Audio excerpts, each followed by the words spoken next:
Memang harus begitu, berlakunya itu harus di dalam tradisi hukum di seluruh dunia. Kalau ada perubahan aturan yang memberatkan atau menguntungkan seseorang harus pada periode berikutnya. Sebelum pemilu 2029, ya artinya nanti pemilu 2009 itu diubah dulu kan undang-undang. Bunyinya kan mengubah undang-undang dulu, ya kan?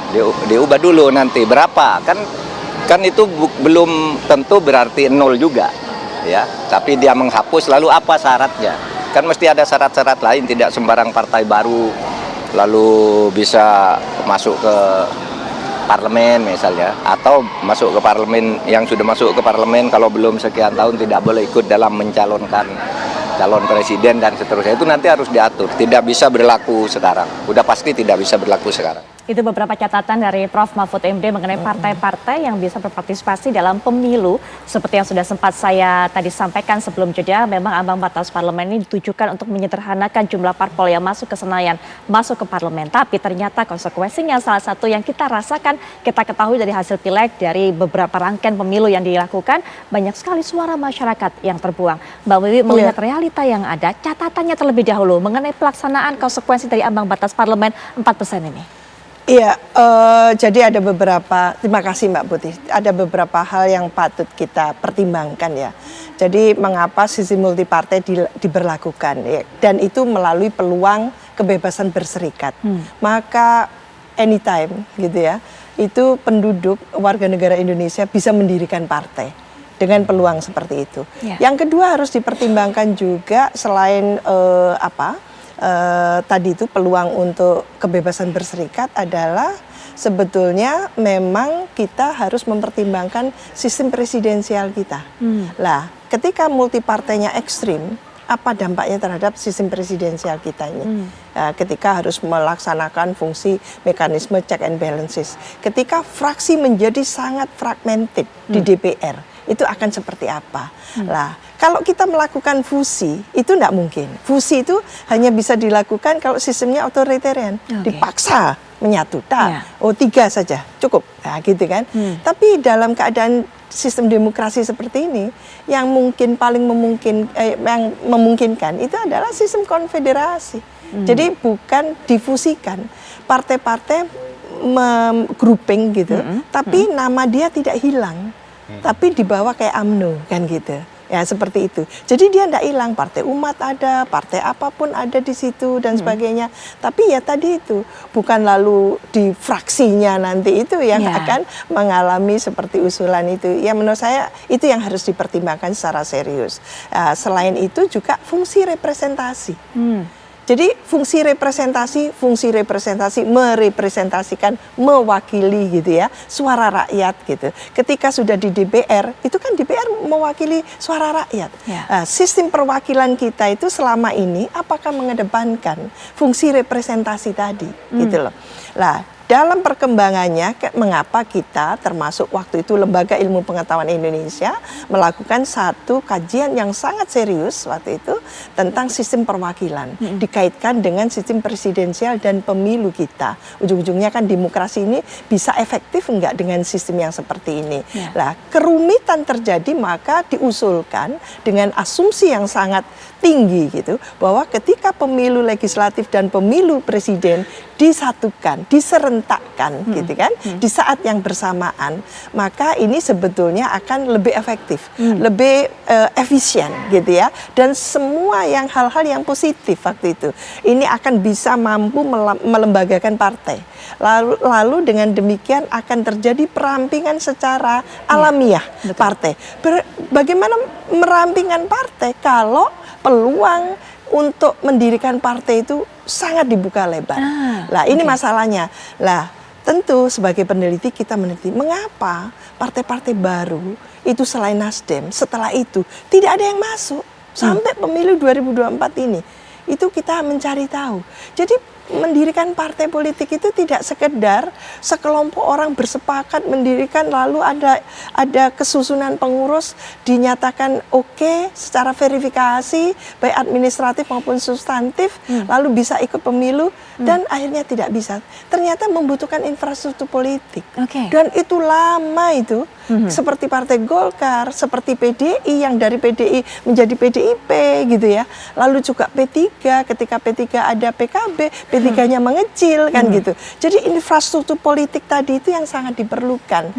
Nah, Nasdem mungkin diuntungkan karena infrastruktur politiknya adalah Golkar waktu itu. Lumayan diuntungkan gitu. Kalau cuma media saja nggak cukup. Apa bedanya dengan Perindo yang sangat punya media? Siapa yang nggak hafal lagunya Perindo gitu ya? Karena luar biasa tiap hari gitu. Nah itu, tapi tidak menang juga, nggak bisa. Jadi artinya memang sebetulnya partai-partai yang bisa lolos itu adalah partai-partai yang memiliki infrastruktur politik kokoh dan memiliki most political base. Jadi basis massa yang terukur. Jadi istilahnya kayak Gerindra, bisa dia mengklaim ini adalah kandangnya Gerindra, seperti PDI Perjuangan. Jawa Tengah itu jangan macam-macam, itu milik kita dan bisa dibuktikan selalu menang ada di situ kan gitu. Demikian juga yang di Jawa Timur, PKB bisa mengklaim separuhnya ada di sana.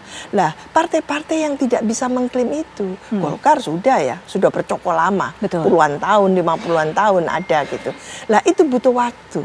Maka bisakah para politisi yang di partai-partai baru itu bersabar seperti itu, melakukan sosialisasi dulu apa partainya, bagaimana, tidak lompat-lompat, tidak bisa ternyata. Nah, yang kita inginkan adalah sebetulnya dalam sistem presidensial itu ditopang oleh sistem multipartai yang sederhana, tidak bisa kalau banyak. Nah, maka bisanya nanti itu adalah peluang yang tadi saya sebutkan kebebasan berserikat sehingga muncul banyak partai ketika mau pemilu.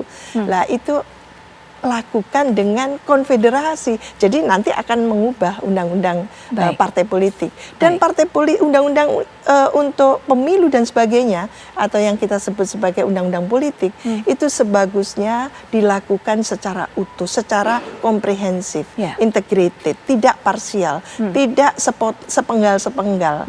Jadi itu nanti tambal sulam. Sekarang dibenahi PT untuk pemilu legislatif, ambang batas untuk itu. Bagaimana yang ambang batas pilpres? Tidak bisa seperti itu kita berpikirnya. Semuanya, ini ada undang-undang pemilu presiden, undang-undang MD2 ya, MD3, lalu undang-undang pelaksanaan pemilu, penyelenggaraan pemilu, bagaimana Bawaslu, KPU gitu ya. Ini dengan siklus gitu ya, suksesinya, pergantian kepengurusan itu bagaimana dilakukan secara bagus. Undang-undang partai politik yang sudah outdated itu tahun 2011 terakhir. Nah itu silahkan dijamah juga. Jadi harus menjadi satu kesatuan yang utuh. Tidak, wah ini terbuang-buang, langsung judicial review. Tidak begitu juga menurut saya. Jadi harus komprehensif gitu loh. Kalau kita mau membenahi NKRI secara serius dalam tata kelola untuk kepemiluan. Gitu, soal aturan undang-undang yang berubah, catatan dari Mbak Wiwi tadi harus komprehensif, harus integrasi semuanya. Nanti kita akan bahas, tapi saya tergelitik untuk membahas tadi catatan dari Mbak Wiwi yang mengamati bahwa partai-partai baru yang tidak bisa melenggang maju mulus ke Senayan karena infrastrukturnya kurang kuat. Bang Fahri sebagai partai baru juga Gelora, apakah dari hasil evaluasi kemarin, pileg kemarin dengan jumlah angka yang didapat sejalan dengan catatan dari Mbak Wiwi? Jadi saya mau menambahkan yang disampaikan Mbak Wiwi, yaitu tentang kajian yang komprehensif. Jadi kita tidak main-main tentang ini dan kita tidak soal eksistensi partai politik dan sebagainya. Tapi struktur dan kultur demokrasi yang kita harapkan muncul dari proses politik yang namanya pemilu dan partai politik. Pertama, menurut saya harus final ini, pandangan-pandangan ini harus bulat sudah. Pertama, aspirasi baru, partai baru tidak boleh dipersulit. Itu adalah tradisi dari satu masyarakat demokrasi. Bahwa nanti kita mau bikin ada threshold dan sebagainya itu soal lain. Tapi kalau ada pikiran yang serius gitu ya, harus difasilitasi kelahirannya melalui partai politik. Itu yang pertama.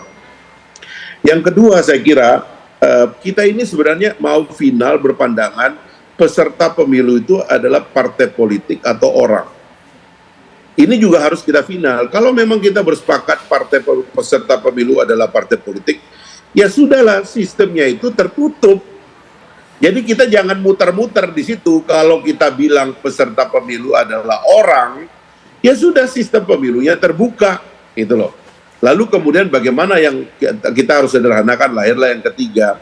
Kita ini mau sistemnya proporsional atau distrik.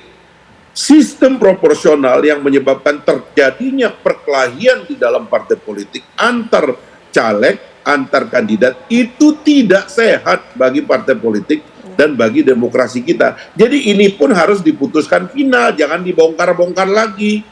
Kalau saya terus terang, kalau kita mau berani mengambil keputusan tentang ini, pertama, basis pemilihannya adalah orang. Sehingga aspirasi itu bisa cepat melekat sama orang. Memang kalau di dalam tradisi Indonesia tidak ada calon independen. Ada calon independen di pilkada, ya, bupati, wali kota, dan gubernur itu ada calon independen, tapi pilpres tidak. Caleg legislatif baik tingkat 2, tingkat 1, maupun pusat itu tidak ada. Kalau kita menganggap bahwa pesertanya itu adalah bukan orang, ya harus partai politik. Karena itu nggak perlu ada orang. Kita cuma nyoblos partai politik. Tapi kalau kita nyoblos orang, partai politik hanya mencalonkan. Gitu loh. Jadi itu yang menurut saya bagaimana caranya sebuah masyarakat menangkap gagasan-gagasan baru yang muncul melalui partai politik harus kita fasilitasi. Jangan ambigu kayak sekarang. Di satu sisi kita menghendaki penyederhanaan partai politik. Tapi di sisi lain MK sudah membuat keputusan kayak begitu, sudah begitu sistem proporsional, anggota partai politik disuruh berkelahi dengan kandidat partai politik lainnya, sesama partai di dapilnya, dan itu tidak sehat bagi soliditas partai politik. Harusnya partai politik itu punya calon satu saja yang dipilih, dan dia nggak harus bertengkar dengan sesama calonnya di dalam partai. Baru sehat itu, Mbak Wi, kalau saya lihat begitu. Baik, mengenai hal ini nanti juga mungkin ada saran, ada masukan, ide dari Mas Awi ataupun juga dari Bang Habibur Rahman mengenai aturan yang juga harus komprehensif. Kemudian juga kalau angkanya ini bukan 4%, ambang batas parlemen berapa kemudian yang kira-kira ideal? Pandangan dari partai-partai politik, tapi tentunya nanti kita akan bahas, kita akan lanjutkan setelah jeda berikut ini. Kami sudah kembali saat lagi.